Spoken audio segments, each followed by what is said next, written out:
Howdy gang, real quick, over the next little bit, for the foreseeable future, I'm going to be tinkering in your warm-ups, trying to apply all three of the big things that muscles do, and that is your isometric, your eccentric, and your concentric phase. I think, like most folks, I'm guilty of being overly focused on the concentric phase, so be on the lookout for that. And if those things are confusing, just when we think isometric, that's when there's not a lot of movement, and just think kind of squeeze the muscle, a la Bruce Lee perhaps.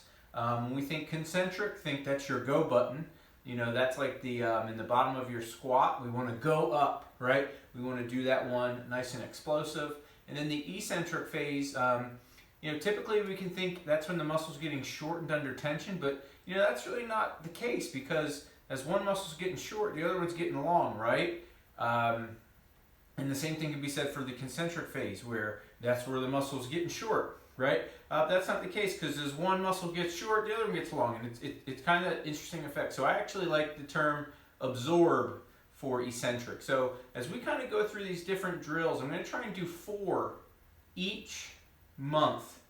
And those 4 base drills will be incorporated into your warm-up, somewhere in the workouts. But again, I'm going to be trying to use cues like absorb, that's going to represent the eccentric phase. Squeeze, that's going to represent the isometric phase. And go, that's going to represent the concentric phase. I think that'll be just some cool cueing. Gives you some ideas of what your muscles are doing. And the cool part about that is those are 3 things that your muscles do, and they interact differently with your nervous system in a different way. So we can build muscle, communicate with our muscle, and utilize our muscles in different ways. And if we get that chatter going the right way, some neat things can begin to happen. So be on the lookout for that. And this first month on this, the exercises are going to be simple, things you've all done before. We're going to do a push-up variation or a chest hold. We're going to do a row variation with an iso hold. We're going to do a squat variation with an iso hold, and an RDL. So if you notice, we're getting an upper push, an upper pull, and a lower push, and a lower pull.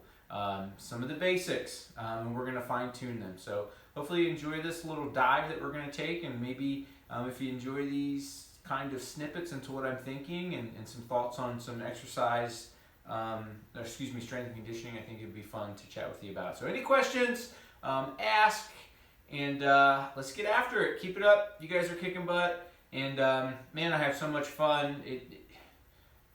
Fun doing this. I really do. So thanks a bunch. And because you're taking well to training, it's challenging me to do and focus on some specifics. And I generally go backwards on things, right? How can I incorporate virtuosity, right? Making simple things even better. So I think this is going to be a fun approach. So let me know. This first drill is going to be the squat variation, where we can learn to incorporate these different, well, not different concepts, these concepts of concentric, eccentric, and isometric, or as we're going to describe it, the go, the squeeze, and the absorb.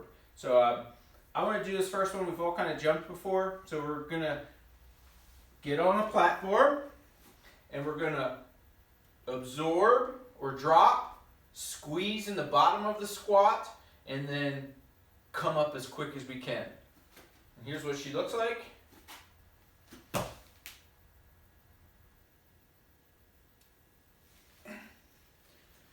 Again, the drop is the eccentric phase. So we're going to take the eccentric phase and be a little bit aggressive with it. How quickly can we get to the bottom of the squat?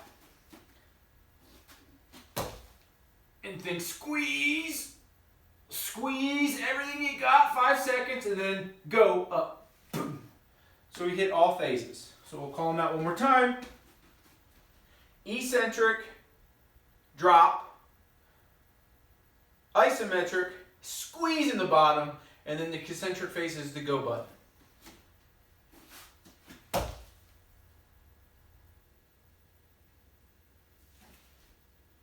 We'll start simple. If you're not comfortable coming off a platform on this and dropping with the absorption, we can start right here. I would just ask you we want to make this eccentric or absorption phase fast this month.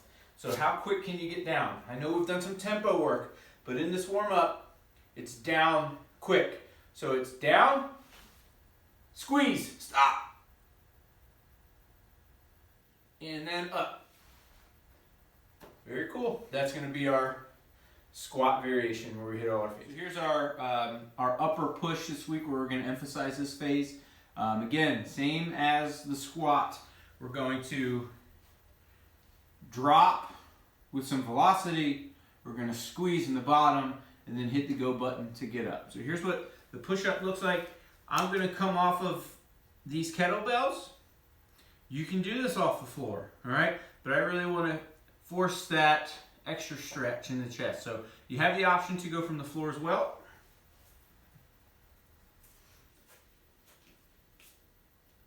So the absorb, squeeze and hold, up. So absorb, squeeze, go. Absorb, squeeze, squeeze, go.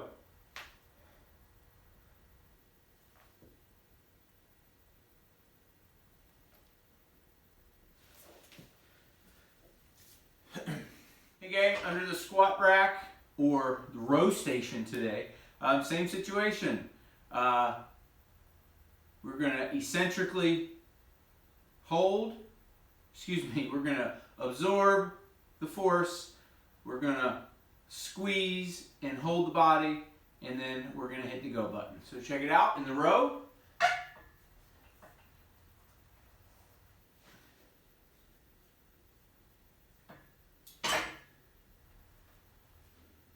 We're going to start at the top. So it's going to be down and hold. So down, quick, hold, hold, hold, up. Down, hold, hold, hold, up. So down with aggression. Hold, hold, hold, up. This one might look a little bit tricky, but we're kind of doing it in reverse. So again, with that absorption phase, can we stop our body? I think this is actually a really good one for folks without the upper body strength, or our CrossFit community is doing a lot of kipping. The shoulder stuff happens at the bottom of the kipping pull-up, at the bottom of the row. So it's not a relax on your structure and just kind of hang there.